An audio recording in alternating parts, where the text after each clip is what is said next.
The girl no species kept inside a quiet room on a space station far from Earth. A small alien girl sat alone. Her name was Yara. She looked about 10 years old by human standards.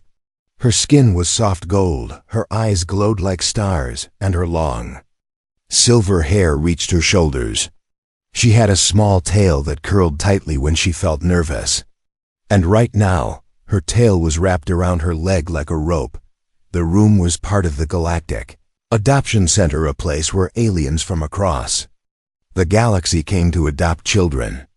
But Yara had not been lucky. Every species that adopted her had returned her. The files on the screen beside her said, "Returned by the Varniks, too quiet. Returned by the Glithorians, could not adapt. Returned by the Yix clan, emotionless. Returned, again." She had been taken home and returned 17 times. Some of the staff felt bad for her. Others said she was broken. One worker even whispered, maybe she was never meant to belong anywhere. Yara heard it all, but said nothing.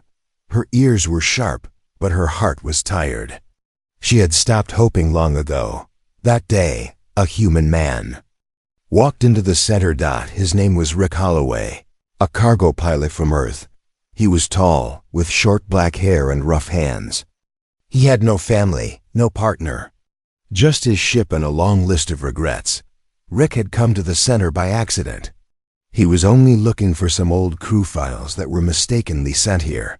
But as he passed the viewing rooms, he saw Yara through the glass. She wasn't crying. She wasn't playing. She just sat there, staring into space. Something about her silence struck him.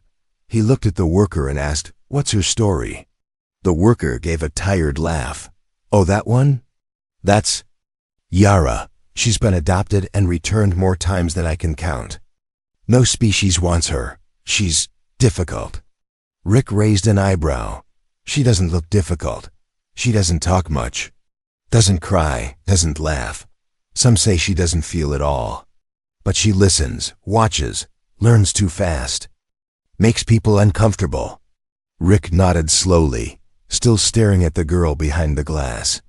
Her eyes met his for just a second, and in that 1 second, Rick felt something strange. That it wasn't pity, that it was recognition, that he had seen that look before, in the mirror. After he lost someone he cared about, he walked up to the door. "Can I talk to her?" The worker hesitated. "Sure, but don't expect her to say much." The door slid open with a soft hiss. Rick stepped inside. Yara didn't move. She looked at him once, then turned her eyes to the wall. Rick sat down across from her. He didn't speak right away. He just sat, letting the silence grow heavy. Finally he said, "I'm not here to test you." Yara blinked. Slowly. Rick leaned back and crossed his arms. "They say you've been returned 17 times. That true?" Yara gave a tiny nod. "Must be tiring," he said, "being passed around like a package." Another slow nod. "I've been alone a long time too," Rick admitted. "Don't like people much. I fly ships, deliver stuff. That's all." Yara looked at him again, but only for a second. Rick sighed and stood. "Anyway, I should go. Just wanted to see what the noise was about." He walked to the door, but stopped. Something inside him twisted. He turned around. "Do you want to come with me?" Yara looked confused. "I'm not saying it'll be easy," Rick said. "I'm not fun. I'm not rich. And I've never been a parent.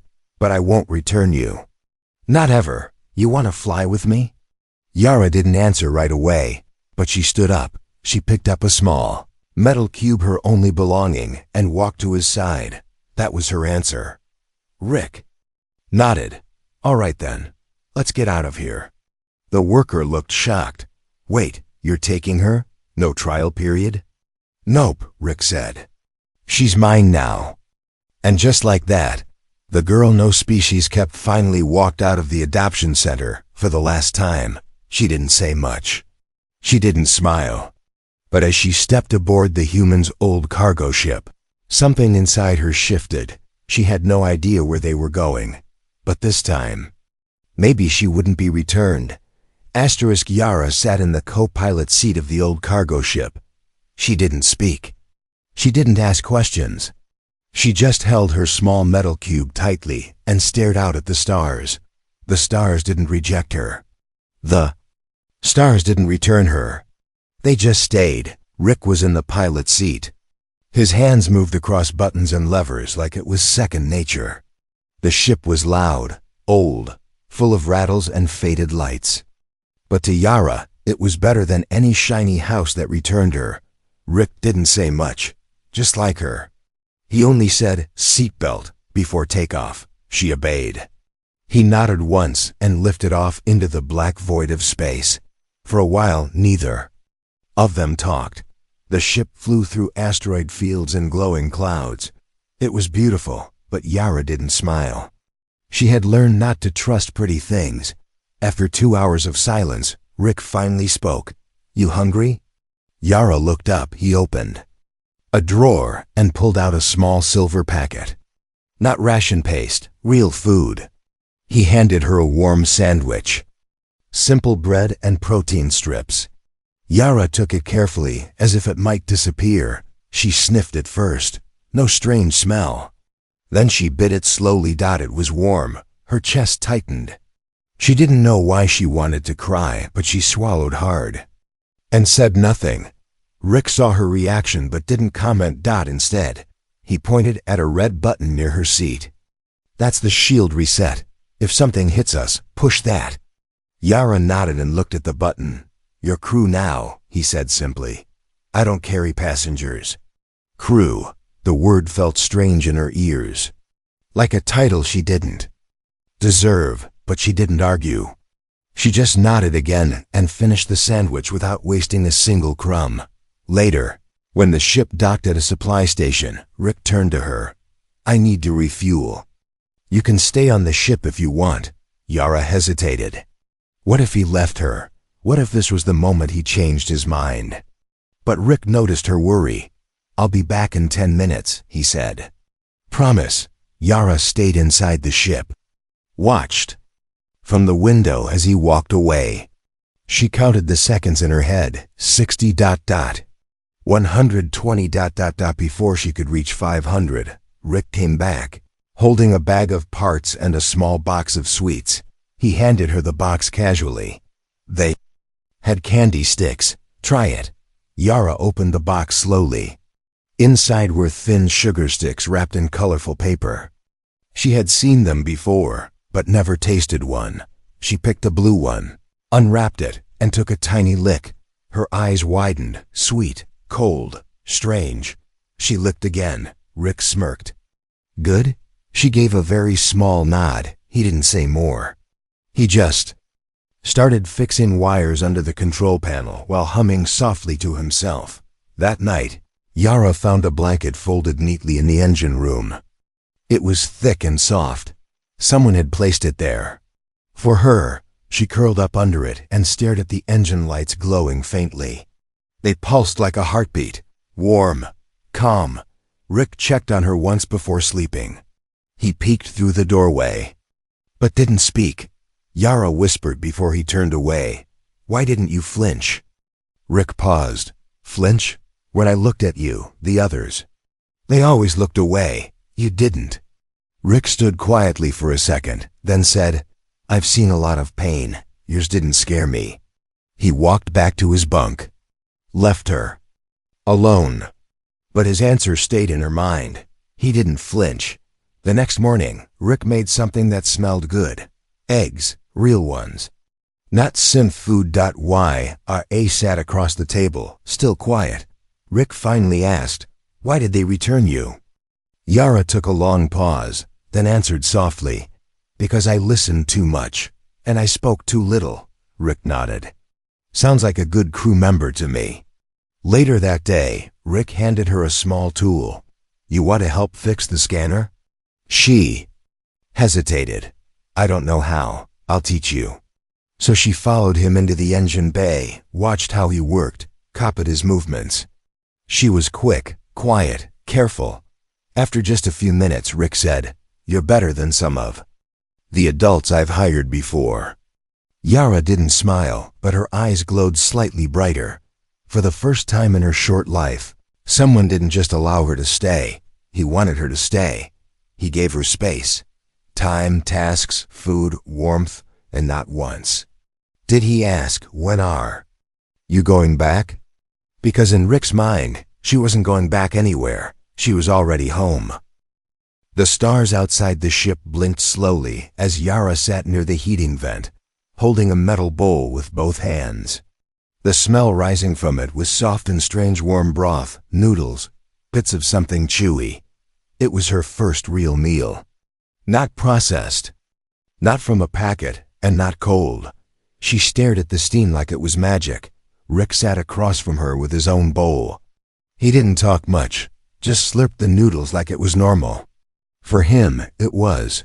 For her, it was everything. "What is it?" She finally whispered. "Chicken soup," Rick said without looking up. "Old Earth recipe. Good for cold nights." Yara looked down. The broth shimmered golden, and the noodles floated like soft strings. Carefully, she took one spoonful and brought it to her lips. It was hot. She winced. Rick looked up and chuckled once. "Blow on it first." She did. The second try didn't hurt. The warmth spread across her mouth, down her throat, and into her chest. A strange feeling followed, like something heavy inside her was slowly melting. She took another spoonful. Then another, quietly, carefully. Rick watched her finish half the bowl without saying a word. Then, out of nowhere, tears rolled down her cheeks. Not from the heat, not from pain. Just because. She quickly wiped them away. Ashamed. Rick didn't comment. He just handed her a cloth. "Take your time."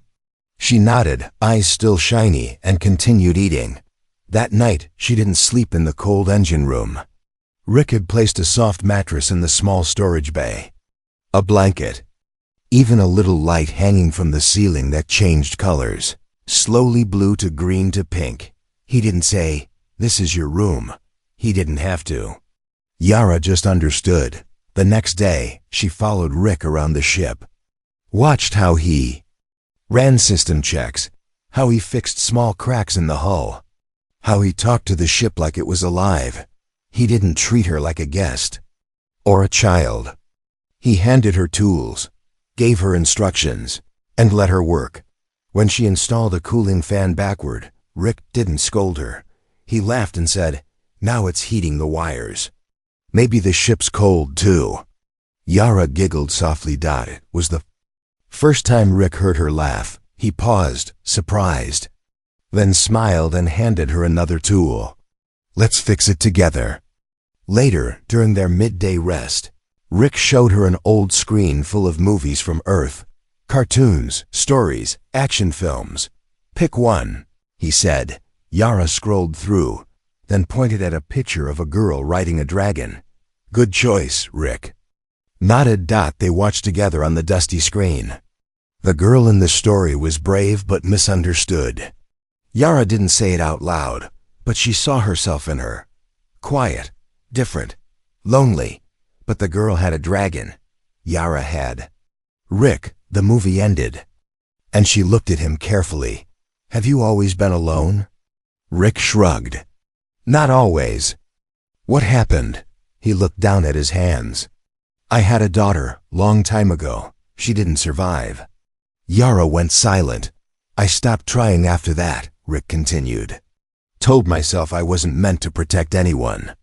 "But you saved me," Yara whispered. Rick didn't answer. He just stared at the empty bowl on the table and said, "Maybe I was waiting for the right reason." The ship beeped suddenly. An alert. Rick stood quickly. "We're approaching a planet. Need to refuel." Yara followed him to the control room. As they entered orbit, Rick asked, "Wanna come outside with me this time?" Yara hesitated. Then nodded. The planet was dusty, full of old traitors and noisy aliens. Yara stayed close, eyes wide, tail twitching. Rick bought supplies, some tools, a bag of fruit, a pair of boots her size. When they returned to the ship, He handed the boots to her, for walking without cold feet. Yara touched the leather slowly. No one had ever bought her clothes before. Everything she wore came from donation bins. These boots were soft inside. They fit perfectly. That night, she placed the boots neatly beside her mattress. She ate a second bowl of chicken soup and didn't cry this time. She was still quiet, still careful, still scared the dream would end, but deep down something small had started to grow. Not trust yet, not love, just a seed. Hope. And with every warm meal, every gentle word, every quiet moment, that hope grew stronger. Asterisk. The stars had barely shifted position when the message came through. Rick was checking the ship's fuel levels, while Yara was learning how to run a basic scan from the control panel. The screen suddenly blinked red, and a voice crackled through the comms. "This is Jorel and Nissa of Clandriveth. We request the return of subject Yara. She belongs to us." Rick froze. Yara's fingers stopped on the panel. Her golden eyes blinked once, then again, slowly. "Who are they?" Rick asked without looking at her. "They adopted me once," Yara said in a quiet voice. "For 6 days." Rick raised an eyebrow. "And now they want you back?" Yara just nodded. Rick slammed the comm switch and replied, "She doesn't belong to anyone. This isn't a lost item warehouse." A cold silence filled the bridge. Then the voice replied, sharper this time. "You misunderstand. We raised her briefly. We invested resources. We have rights. Prepare for boarding." Yara looked at Rick nervously. "They won't leave." Rick narrowed his eyes. "Then let them come." 30 minutes later, a sleek alien cruiser locked onto their small ship. The boarding alarm buzzed, and the airlock clicked open. 2 tall figures in sharp dark armor stepped through. Jorel and Nissa, both with glowing red skin and thin, blade-like tails. Nissa looked around with a sour face. "Still filthy, I see." Jorel spotted Yara. "There you are. We've missed you." Yara stepped back behind Rick. "She doesn't want to go," Rick said flatly. Jor all gave a fake smile. "She's a child. She doesn't know what she wants." Rick didn't blink. "She knows what she doesn't want. That's enough." Nissa hissed, "You're human. What do you know of our customs?" Rick crossed his arms. "Enough to know you're not taking her." Jorel stepped forward. "She carries rare genetics. She adapts too well. She's valuable." Rick's voice was calm, but sharp like a blade. "She's not for sale." Suddenly, Jorel raised a hand. 2 guards in black armor entered the ship behind them, stun guns ready. Yara stepped out from behind Rick, her small form shaking but her voice clear. "You had me," she said. "And you gave me back," Jorel frowned. "Because you were not ready." Yara's tail twitched. "You made me sleep in a storage crate. You fed me twice a day. You called me a thing when I cried." Nissa growled. "We did our best. You didn't respond." Rick stepped forward, now in front of Yara again. "She doesn't belong to people who treat her like cargo." Jorel sneered. "And you? You think keeping her on this broken ship is better?" Rick didn't respond right away. Instead, he stepped aside, just enough to let Yara decide. She walked forward, head held high, and said something no one expected. "I choose to stay." Nissa stepped toward her, furious. "You are not of age. You don't get to choose." Rick's hand rested on his sidearm. "She does on my ship." The guards raised their weapons. Rick didn't flinch. Neither did Yara. Tension filled the air, but then Jorel raised a hand to stop the guards. "Let it go," he said slowly. "She won't last long out here anyway." Nissa growled but obeyed. "Consider this," Jorel said as they backed out. "You're now responsible. When she breaks, it's on you." Rick didn't even answer. He just hit the button to shut the airlock, and the aliens were gone. Later that evening, the silence was heavy again. Rick was tightening bolts in the engine room. Yara stood near the doorway. You didn't have to do that, she said. Double quotes. Yes, I did. They could have hurt you. I've been hurt before. Yara looked down. I was scared. Rick finally turned to face her. So was I, but you stood up. That matters. She took a deep breath. They never listened to me. Not once. Rick walked over and crouched to her level. You said everything you needed today, loud and clear. Yara didn't reply. She just wrapped her small arms around his waist. It was the first hug. It was quiet, gentle, real. Rick didn't move for a long moment. Then, finally, he placed a hand on her back. Next time, he said, we'll make sure they don't even get close.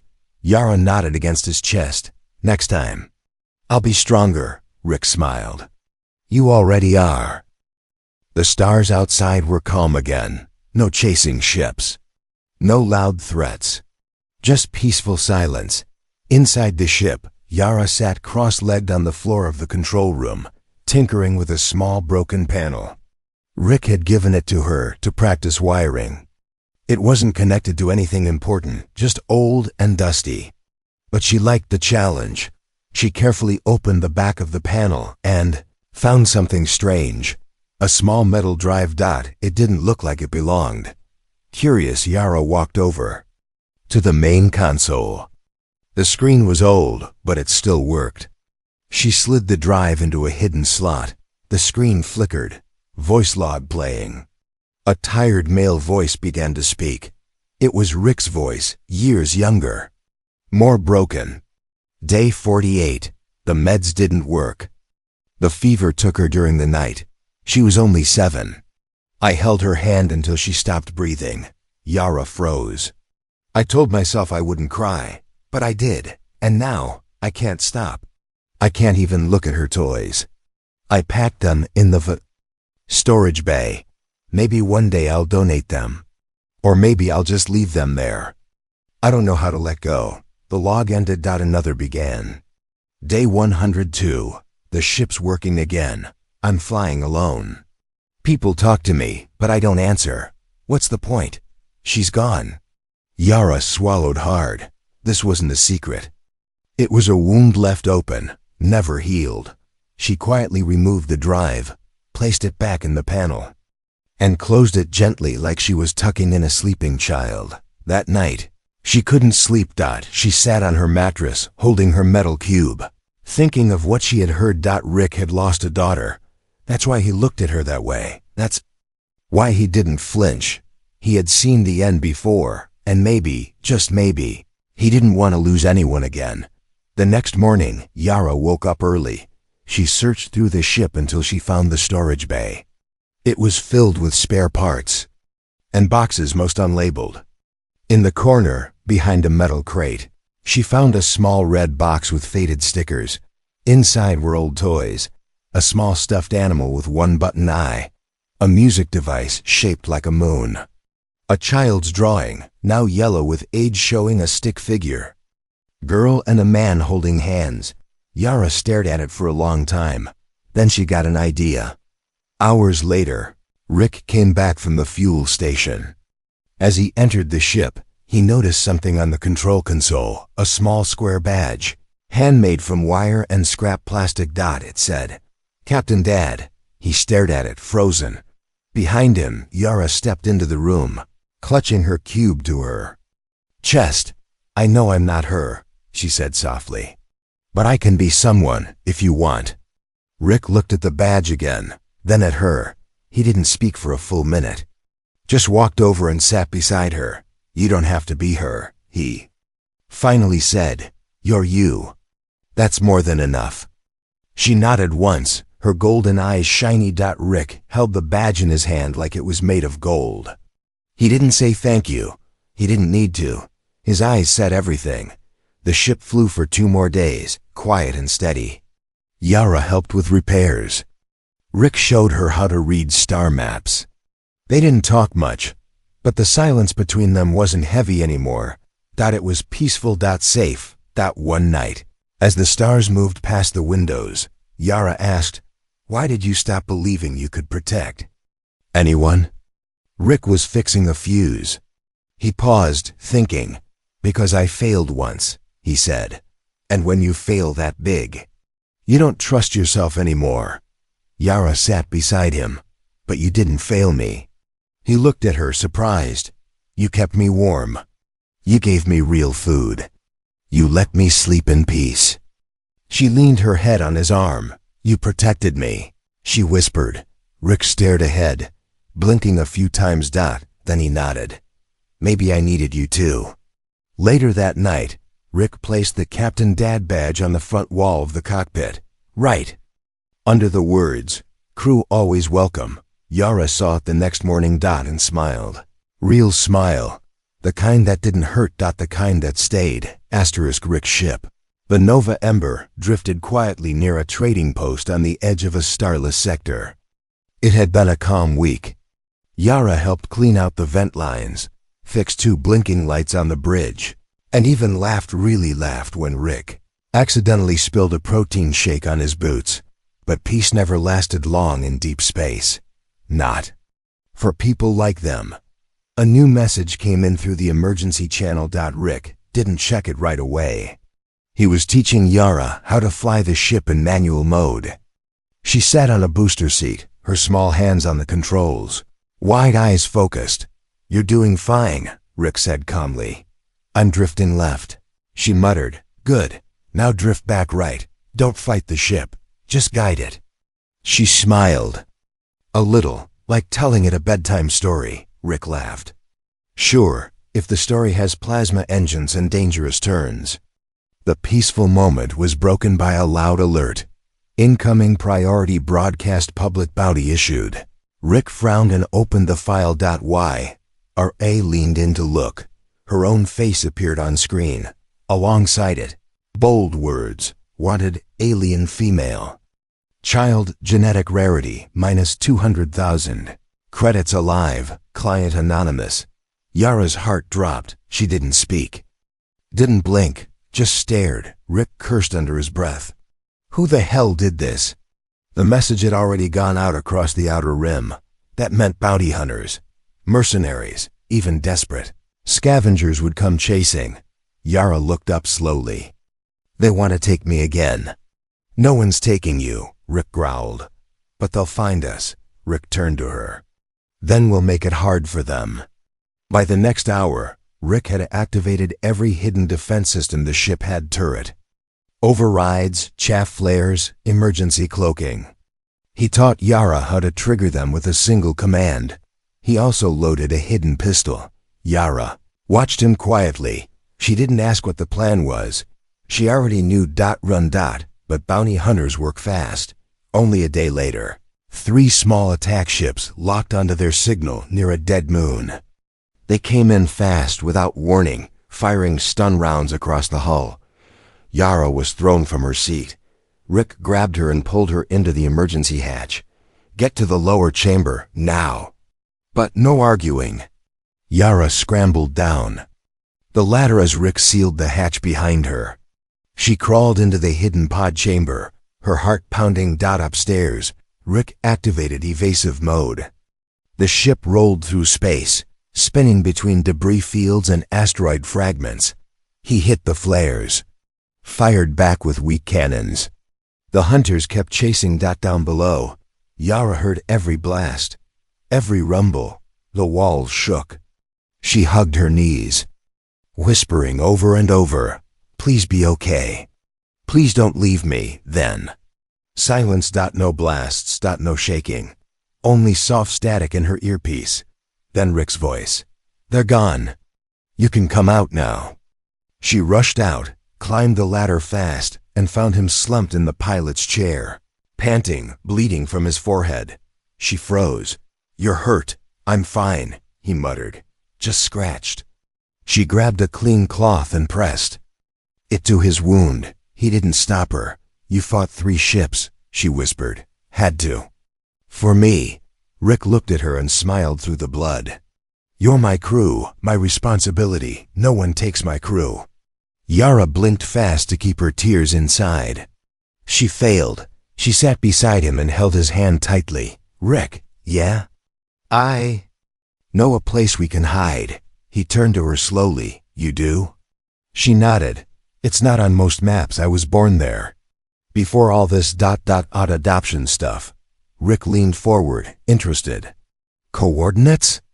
She closed her eyes, remembered the stars, the moons, the sound of water and trees. She opened her eyes and recited a code. Rick entered it. A small moon lit up on the nav system. No name. No visitors. No cities. Looks perfect, he said. She nodded. It's my real home, she said softly. And it's where we're going next. As the ship jumped to light speed, Rick patched his wound with one hand and steered with the other. Yara sat beside him. She didn't feel like cargo anymore. Or a bounty, or a lost child. She felt like someone worth protecting, because someone already was. The stars vanished as Rick's ship exited light speed. Before them floated a small green moon, calm, untouched, and glowing like an emerald in space. No docking stations. No cities, no broadcasts. Just a wild, beautiful place that didn't belong to the galaxy's noise. Yara pressed her hand to the window. Her golden eyes widened. That's it, she whispered. That's where I was born. Rick slowed the ship, circling carefully. Scanners show breathable air, fresh water, natural heat. Looks safe. It's more than safe, Yara said softly. It's mine. The ship landed in a quiet clearing surrounded by glowing trees. The leaves pulsed with blue light, and floating insects drifted like stars. A warm breeze moved through the tall grass as the hatch opened. Yara stepped outside first. Her bare feet touched the soft earth, and for the first time in her life, she didn't feel like she had to run. Rick followed behind, watching her closely. She turned back to him, smiling, not nervously, not shyly, just free. I used to think this place was a dream, she said. But it's real. I was here before they took me. She walked through the trees like she remembered every step. Rick scanned the perimeter, always alert, always protective, but here, there were no threats, no bounty hunters, no guards. Just peace. That night, they made a fire near the ship. Rick cooked something with the local fruit and dried meat they brought from the last station. Yara added herbs she found near the river. Together, they made something new. They ate under the stars. After dinner, Yara looked up at Rick. Can we build something here? He raised an eyebrow. Like what? A real home, not a ship. A small shelter. So we don't have to keep flying. Rick leaned back, thinking. You sure? He asked. It'll take time. I'll help, she said quickly. Every day I'll learn. I want a place that doesn't move. Rick nodded slowly. All right, then we build. The next week, they gathered wood from fallen trees, stone from the river's edge, and vines for rope. Rick taught Yara how to use tools. She learned faster than he expected. She built a frame, then helped raise the walls. Day by day, a home took shape. Not a palace, not a fortress, just a warm little house with 2 sleeping mats, a fire pit, and one big window facing the stars. They carved words into the doorway together. This is home. One morning, while Rick repaired the ship's comms, a new signal came through. A weak one, just a single voice. Is anyone out there? We're lost. Ship's broken. We have no food. Yara heard it first. She looked at Rick.